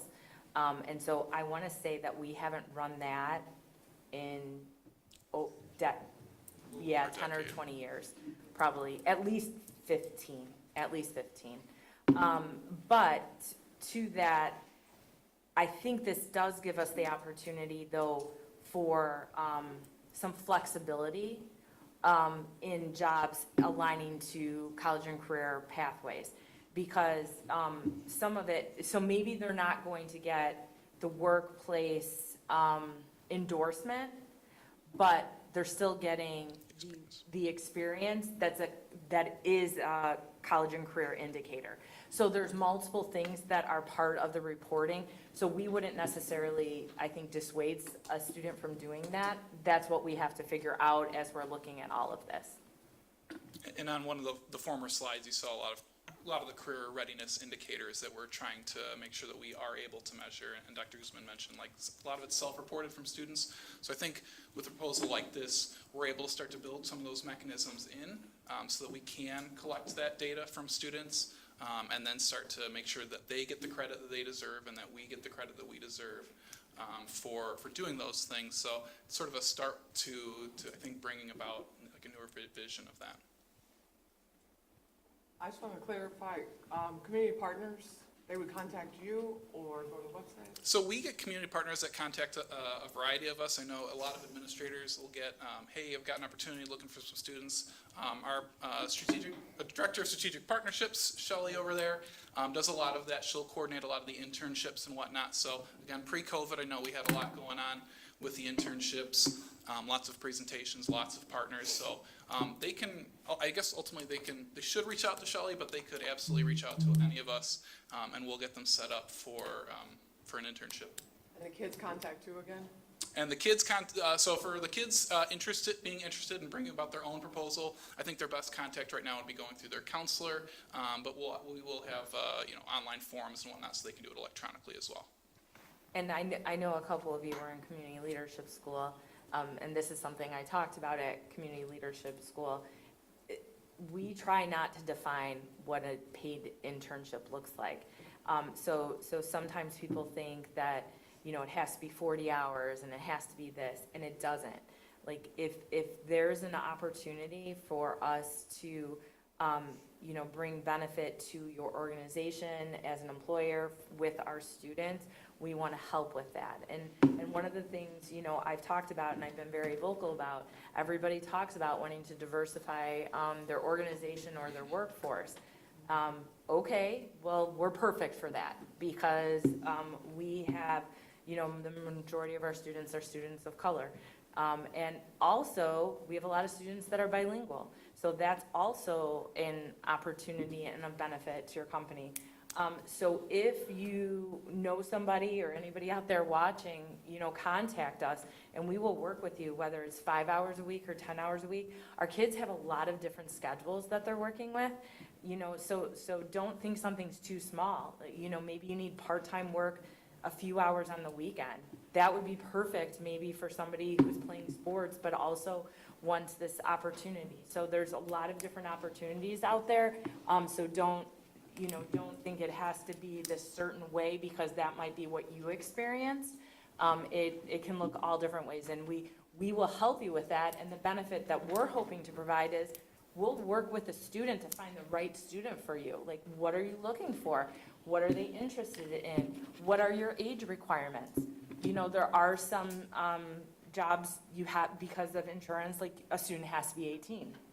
Okay, well, that's okay. We can help you find those students too. So those are some of the things we're talking to partners about, and we're going to get back to pre-COVID, and so we'll be bringing people in to listen more about it. But we would also Ms. Clark would love if her phone started ringing off the hook. So we'll put a little plug in there, so. Any questions for Chris? Thank you. And our last presentation is our transitional English presentation, and that is our curriculum director for English, Mr. Hackney. And during Chris's presentation, talked about readiness in English and math. And just, if you're not aware, we have transitional math in place.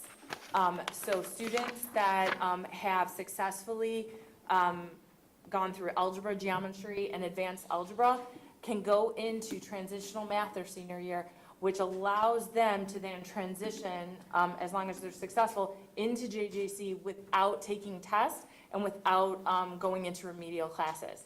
And we've been sort of waiting to get this in place because this is the other component, so I won't take anything away from his hard work and his presentation, but that's the other half of this that's really important, so. Good evening, everyone. Good evening. I'm very excited to share this opportunity with you. As Dr. Guzman mentioned, this is the transitional English course that we're proposing for implementation for the 23-24 school year. I guess I'm in control of this.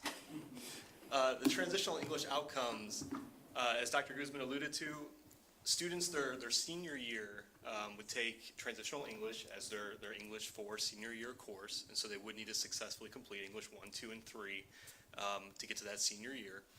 And by completing that senior year transitional English course, students would, by successfully completing that course with a grade of C or better, they would be guaranteed placement into credit-bearing writing and communication courses at all community colleges and accepting universities in the state. In addition to that, any other courses, which actually Chris was alluding to as well, with some different CTE type things in college as well, any of those courses that would require a reading placement, this transitional English course would give them college-bearing credit placement into that course as well. And so what it effectively does is it eliminates the remediation that would take place post-high school by students successfully completing this transitional English course as a senior.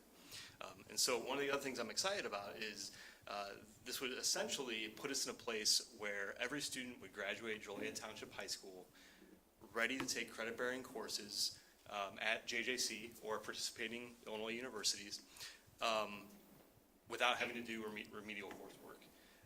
Or, as a senior, if a kid does not take transitional English, they have the option to take our dual credit courses and actually earn that college credit in high school, or they can still take AP Literature as a senior and take the test at the end of the year, again, to earn the potential college credit with that. So a lot of great opportunities for all of our students coming down for senior year of English. Some general policies of senior year transitional English is that, I mentioned the first one previously, but the second bullet here, transitional English is intended for students who are not projected ready for college level English as of the end of their junior year. And so that means we'll build basically systems in place, and we have them already, but really capitalizing on them, where we're having conversations with students as they're registering their junior year in preparation for senior year to really take a look at what their best option is. And so it could be dual credit, it could be AP Lit, and if it's not one of those, transitional English, again, to cut out that need of remedial coursework once they leave Joliet Township, would be the option for those students. The next thing I want to point out is that this all comes from the Post-Secondary and Workforce Readiness Act. And in that act, it says basically what this transitional instruction does is it offers a fourth-year high school course designed to smooth that transition to college and reduce remediation rates. And so again, focusing on that remediation point, we don't have a lot of great data post-COVID, but pre-COVID, if we were to look that data up for our school report card, you would find that currently in terms of reading and writing, we are higher than the state average, or we were higher than the state average, again, pre-COVID. And so this really does work to reduce that need for remediation coming out of high school into that first year of college. Research points to impacts on student success, again, limiting those needs for remediation because they're taking care of that through their senior year coursework in this proposed transitional English course. Students enrolled in remedial courses complete approximately 13% less of their courses compared to non-remedial courses. Incoming students initially enrolling in remedial education courses have substantially lower outcomes related to graduation rate. This is talking about in college, graduation rate, advancement rate, and credit accumulation. And then finally, disproportionately, we know this, more African American and Latinx students take remedial coursework.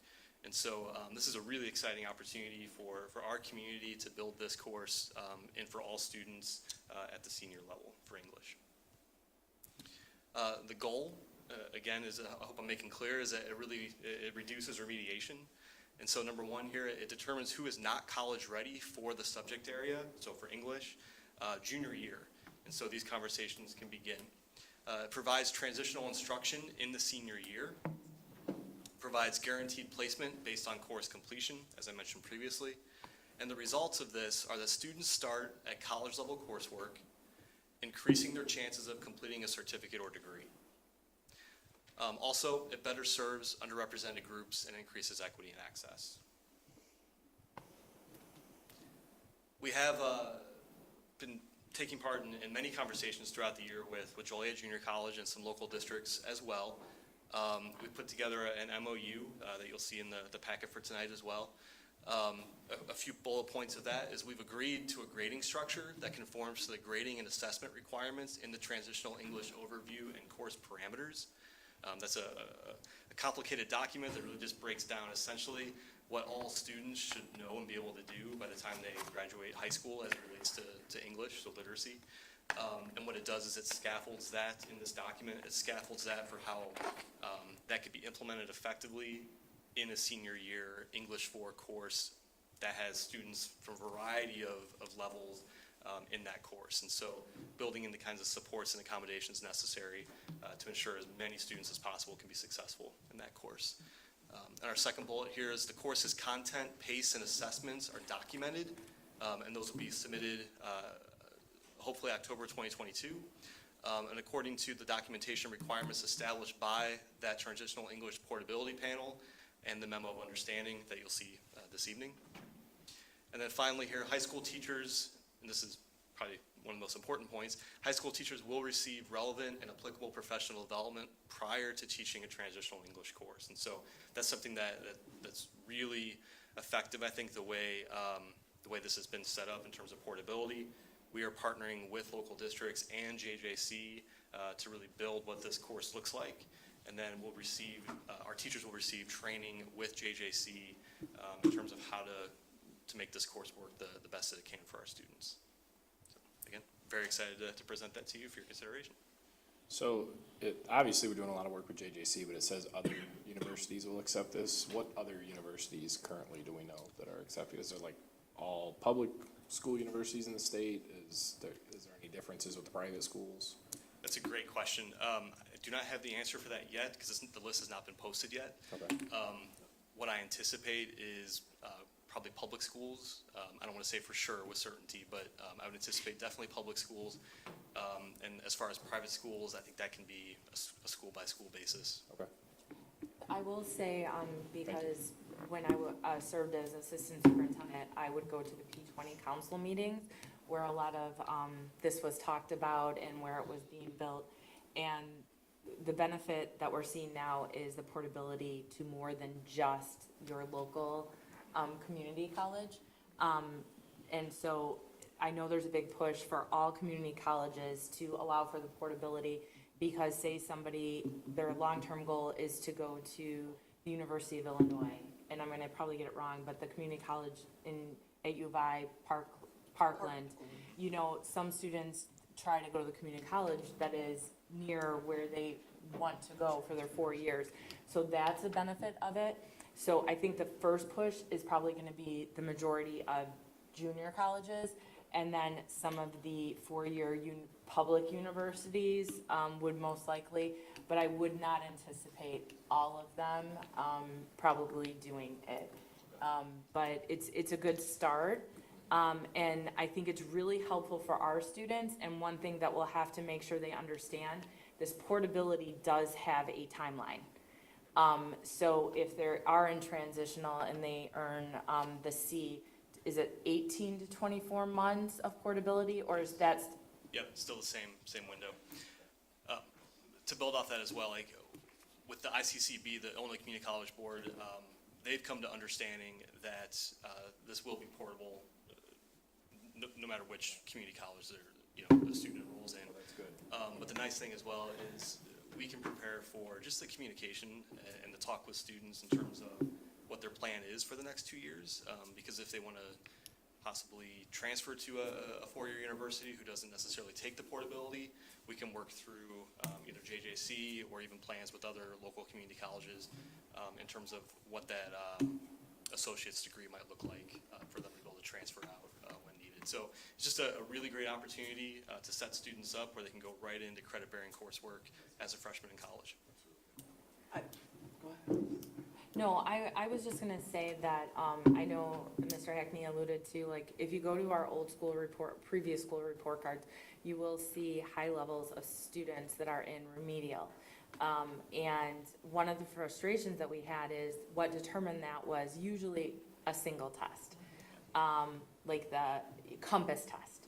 And I know it's changed and everything, over time, but some of those levels that kids had to test to were higher than what the test would even say was college and career ready.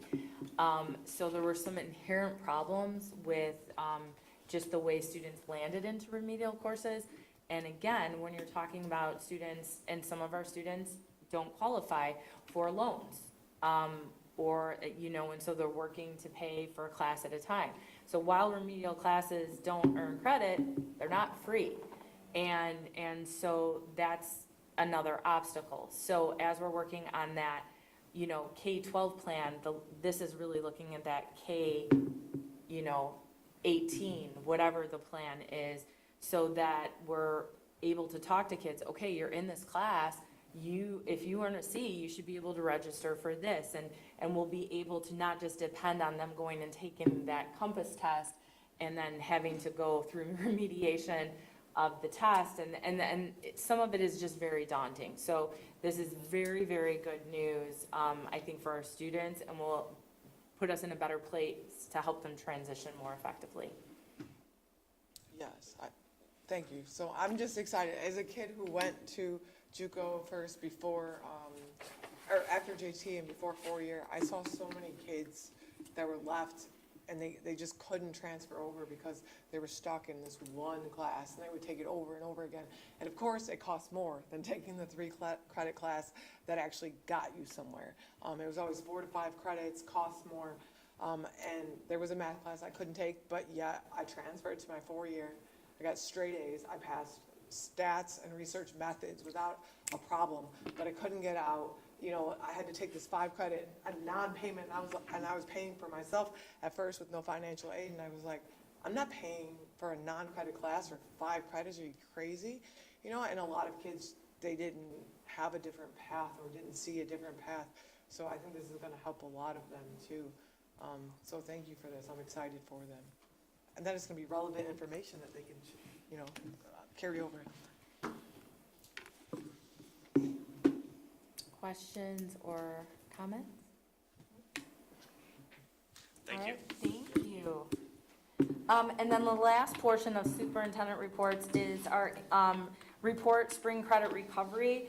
And so that is within your packet. The program ran the same way that it has ran for several years, no cost to students. And our numbers were lower than we've seen in the past, but we attribute that to more supports that we had in place, and there were more students that were, if they needed to recover credit, they were low enough and had too much to remediate in that small amount of time, and they were a better fit for summer school.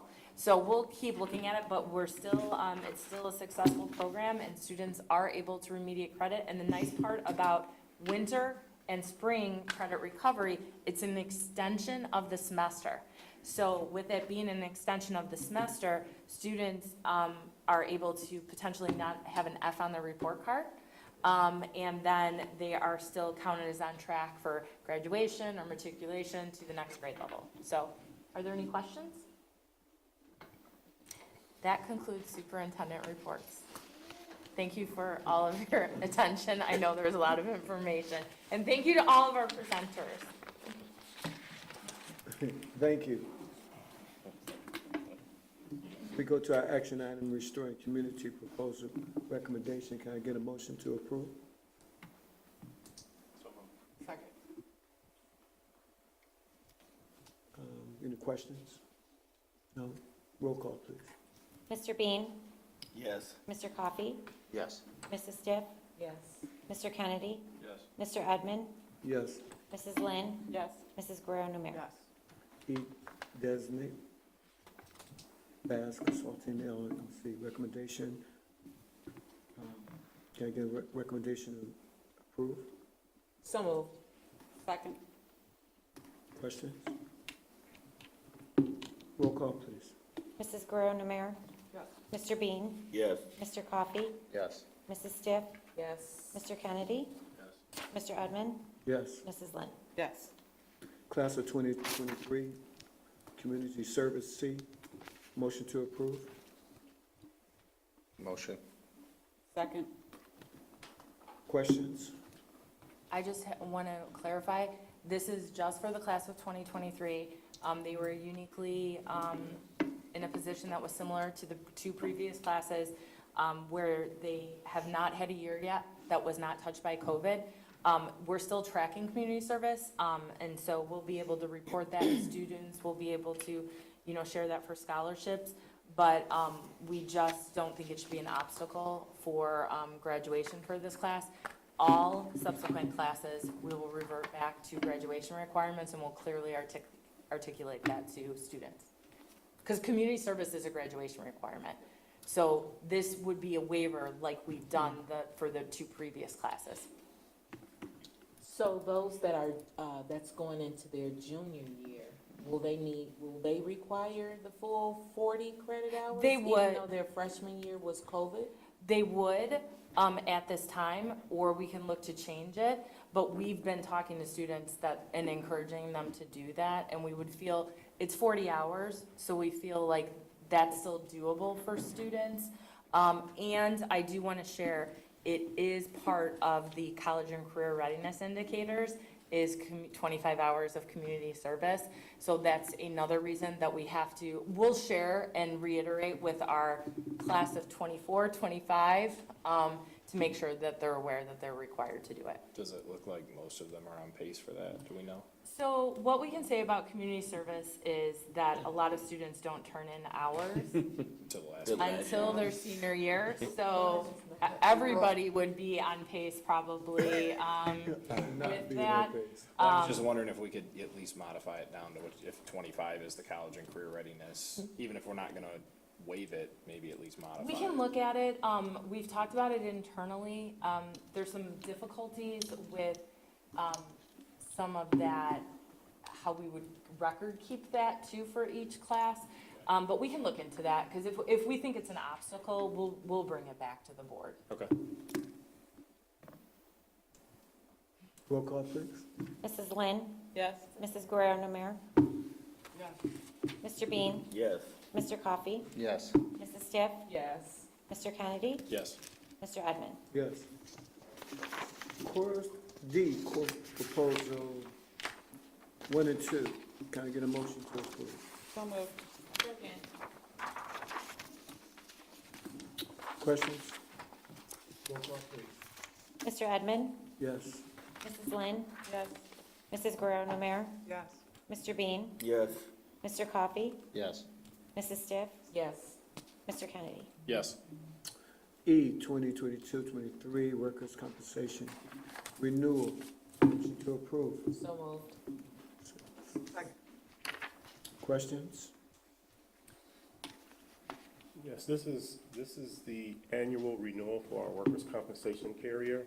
The good news about this is as you can see in the memo, we continue to see a decrease in costs, which means a lot of the programs and professional development we have in place in the district continues to work. Over a 9-year period, we realized a savings over $700,000. So we would just continue to work with our carrier to educate our staff on trips, slips, and falls in regards to the workplace. Less people getting hurt. Yeah. No other questions, comments? Roll call, please. Mr. Kennedy? Yes. Mrs. Lynn? Yes. Mr. Edmond? Yes. Mrs. Guerrero-Namere? Yes. Mr. Bean? Yes. Mr. Coffey? Yes. Mrs. Stiff? Yes. I'm just gonna ask for, yes, you did, I do have the report there.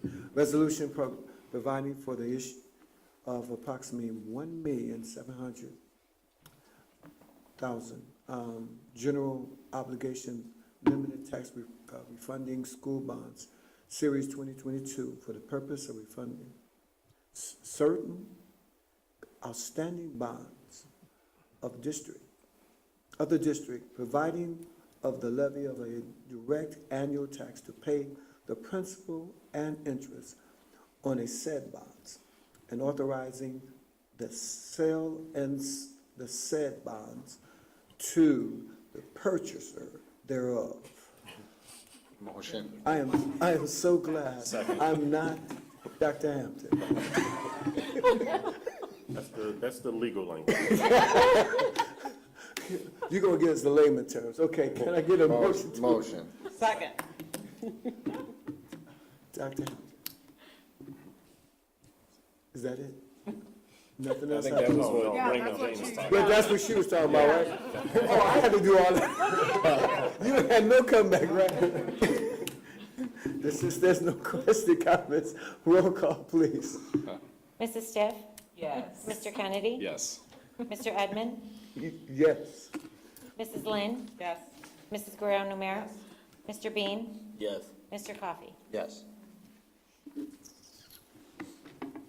Motion to approve second reading of update, that's number G, policy 1 through 6. Can I get a motion to approve? So moved. Second. Any questions, comments? Roll call, please. Mr. Coffey? Yes. Mrs. Stiff? Yes. Mr. Kennedy? Yes. Mr. Edmond? Yes. Mrs. Lynn? Yes. Mrs. Guerrero-Namere? Yes. Mr. Bean? Yes. H, second reading of the 5-year reviewing board policy. So moved. Second. Second. Questions, comments? Roll call, please. Mr. Bean? Yes. Mr. Coffey? Yes. Mrs. Stiff? Yes. Mr. Kennedy? Yes. Mr. Edmond? Yes. Mrs. Lynn? Yes. Mrs. Guerrero-Namere? Yes. Personnel reports 1 through 11. Can I get a motion to approve? Questions, comments? Roll call, please. Mrs. Guerrero-Namere? Yes. Mr. Bean? Yes. Mr. Coffey? Yes. Mrs. Stiff? Yes. Mr. Kennedy? Yes. Mr. Edmond? Yes. And Mrs. Lynn? Yes. No unfinished business. New business. Yes, this is the first reading of 2 policies, and then along with the policy I talked about at the beginning, 7100. If you have any questions, let me know. I will bring these back to the board in August to take action. Both of these policies have been reviewed by the district attorney. And then one other item under new business. We have a guest with us today, Angelica Lara, who you just board approved as one of our new social workers at West Campus.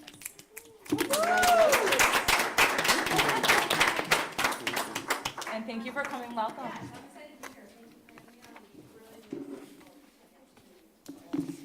Absolutely. Congratulations.